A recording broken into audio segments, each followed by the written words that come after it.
Hello everyone, அனைவருக்கும் வணக்கம். நான் உங்கள் தமிழின் கார்த்திக் யூடியூப் சேனலோட கார்த்திக். ரொம்ப நாளைக்கு அப்புறம் இந்த ஒரு வீடியோவில் உங்களை அனைவரையும் சந்திக்கல ரொம்பவே மகிழ்ச்சி.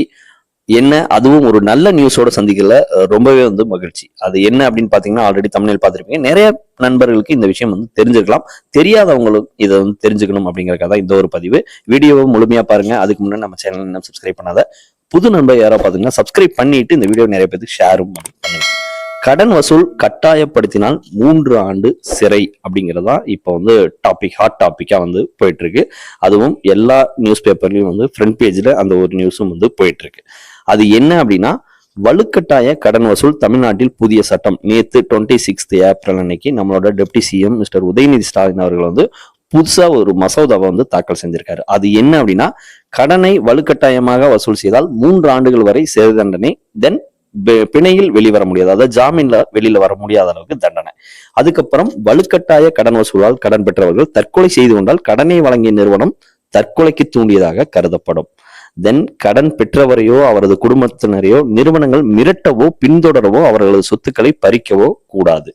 தென் கடன் பெறுவோருக்கும் கடன் வழங்கும் நிறுவனத்திற்கும் இடையே உள்ள பூசல்களை தீர்த்து வைக்க குறை தீர்ப்பாயரை அரசு நியமிக்கலாம். அதாவது கிரீவியன்ஸ் எஜுகேட்டர் அப்பாயின்மெண்ட் பண்ணலாம் அப்படின்னு சொல்லியிருக்காங்க. இது நம்ம நிறைய பஜாஜோ இல்ல மற்ற பேங்க் பினான்சியல் இஷ்யூ எல்லாம் போயிட்டு இருக்கு. அதுல ரொம்பவே ஹராஸ் பண்றாங்க அப்படிங்கிற கம்பெனி எல்லாம் இருக்கு. அவங்களுக்கு எல்லாம் இது நல்ல ஒரு நியூஸ். அது இல்லாத இந்த கந்து வட்டி கொடுமை, எந்த ஒரு ப்ரூஃபும் இல்லாத நிறைய பேர் பிரச்சனை எல்லாம் பண்ணிட்டு இருக்காங்க வீட்ல எல்லாம். அவங்களுக்கு எல்லாத்துக்கும் இது ஒரு நல்ல ஒரு பதிலடியா இந்த ஒரு மசோதா இருக்கும்.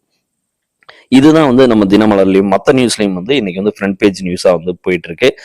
தென் இதுல இன்னும் எஸ்பெஷலா சொல்லணும் அப்படின்னா, அரசு திட்டத்தின் கீழ் உரிமை அளிக்கும் ஆவணங்கள், பிற முக்கிய ஆவணங்கள்லாம் எடுக்கக்கூடாது அப்படின்னு வலுக்கட்டாயமா எதுவுமே எடுக்கக்கூடாது அப்படின்னு சொல்லியிருக்காங்க.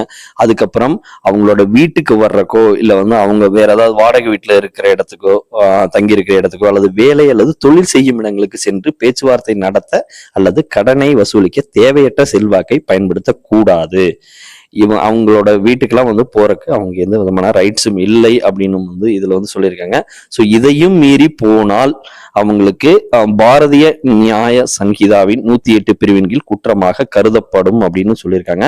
அதனால மேக்சிமம் அவங்களுக்கு 3 ஆண்டுகள் சிறை தண்டனை அல்லது 5 லட்சம் அபராதமும் இதுல குற்றத்துல ஈடுபட்டாங்கன்னா அவங்களுக்கு இது தண்டனையாகவும் கிடைக்கிறதுக்கும் வாய்ப்புகள் அதிகம்.